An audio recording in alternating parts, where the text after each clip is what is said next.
कांग्रेस चुनावी लहरों को पढ़ना सीख चुकी है। शायद इसीलिए पहली बार पंजाब में जो मुख्यमंत्री होगा वो दलित समुदाय से होगा।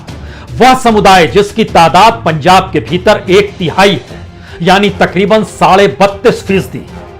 और 1966 में जब पंजाब बना और उससे पहले भी जब संयुक्त पंजाब था, तब से लेकर अब तक कभी भी इस समुदाय का कोई मुख्यमंत्री बना नहीं। सवाल है कि सत्ता की दौड़ में अगर शीर्ष पद आप ऐसे समुदाय को दे देते हैं जिस समुदाय को शीर्ष पद पर बैठाने के लिए विपक्ष की वह राजनीति जो सत्ता में आने के लिए बेचैन है, अगर वह भी हिचकोले खा रही है और अगर सत्ता में बैठे हुए कांग्रेस ने यह दांव चल ही दिया है, तो फिर इसका असर चुनावी गणित और चुनावी समीकरण को बनाने के लिए किया गया है। इससे इनकार कतई नहीं किया जा सकता है, क्योंकि सुबह से जब एक सक्रियता बढ़ी कि कौन मुख्यमंत्री होगा, तो उस दिशा में अगर आप जाएंगे तो आप देखिए कि किस तरीके से अंबिका सोनी का नाम आता है, किस तरीके से उसके बाद सुखजिंदर सिंह रंधावा पर तो सहमति बन गई और सहमति बनने के बाद वह अपने एक मित्र एमएलए से मिलने तक चले गए, लेकिन सिद्धू की तरफ से इसको नकारा गया।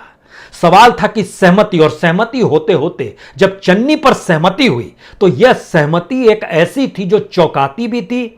और कहीं ना कहीं सियासी समीकरण को कांग्रेस के अनुकूल भी करती थी, और अनुकूल से ज्यादा जो सियासी समीकरण विपक्ष की राजनीति वहां पर बिछा रही है उसको शह और मात की स्थिति में भी लाकर खड़ा करती थी। यहां से 3 सबसे बड़े सवाल हैं। कांग्रेस क्या पहली बार इस बात को समझ रही है कि चुनाव जीतने के लिए ही राजनीति करनी होगी? क्या कांग्रेस अब इस बात को समझ चुकी है कि अगर सत्ता पर उसका चुनावी समीकरण के हिसाब से तालमेल नहीं बैठा तो फिर यह दूर की गोटी हो जाएगी कि कांग्रेस एक विचारधारा है, कांग्रेस एक जीवन है, कांग्रेस जिस तरीके से भारत के स्वतंत्रता आंदोलन में हिस्सा लिया है उसमें हर कोई इस देश में कांग्रेसी ही है। यह बात कहने भर की हो जाएगी अगर सत्ता आपके हिसाब से नहीं है और सत्ता पर आप काबिज नहीं है। क्योंकि पंजाब दरअसल उन मनस्थिति को जिया है जिस मनस्थिति ने विभाजन के दौर में सबसे ज्यादा दर्द भोगा है।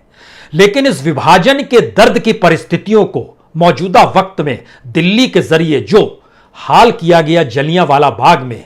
वहां की जो अतीत के चिन्ह थे उसको आधुनिक चकाचौंध में जो लपेटने की कोशिश की गई, और जिस तरीके से ग्लैमर विभाजन के दौर को भी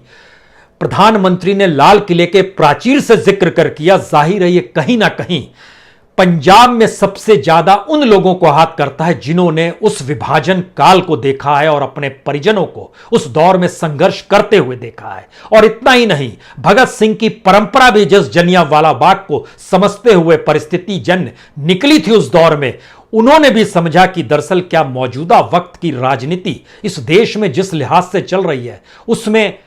उनकी अपनी पहुंच और अपनी समझ धीरे धीरे एक नए इतिहास को लादकर हाशिए पर ढकेलने की परिस्थितियां पैदा तो नहीं कर रही है। कांग्रेस इससे पहले बचती रही, वो हर बार जिसे निशाने पर लेती थी वह चुनावी समीकरण से बहुत दूर होता था। शायद इसीलिए दूसरे राजनीतिक दल एक एक वोट को देखते थे। इसीलिए केंद्र के भीतर जो ओबीसी की पूरी राजनीति हुई उसने पूरे मंडल की राजनीति को बीजेपी के साथ लाने की कोशिश यूपी में की है। तो क्या यह कांग्रेस का पहला संदेश है जो इस वक्त पंजाब से निकला है, और पंजाब का यह संदेश चुनावी समीकरणों के आश्रय क्या उत्तर प्रदेश में भी जाएगा? यानी जो सियासी समीकरण से कांग्रेस हमेशा चूक जाती थी या उसका ध्यान ही नहीं जाता था, पहली बार वह निर्णय लेने की स्थिति में क्या वाकई आ गई है? ये सारे सवाल इसलिए मौजूद हैं क्योंकि भारत के भीतर में राजनीति का मतलब 2014 के बाद सिर्फ और सिर्फ चुनाव जीतना है, और चुनाव जीतने के बाद इस देश के इतिहास में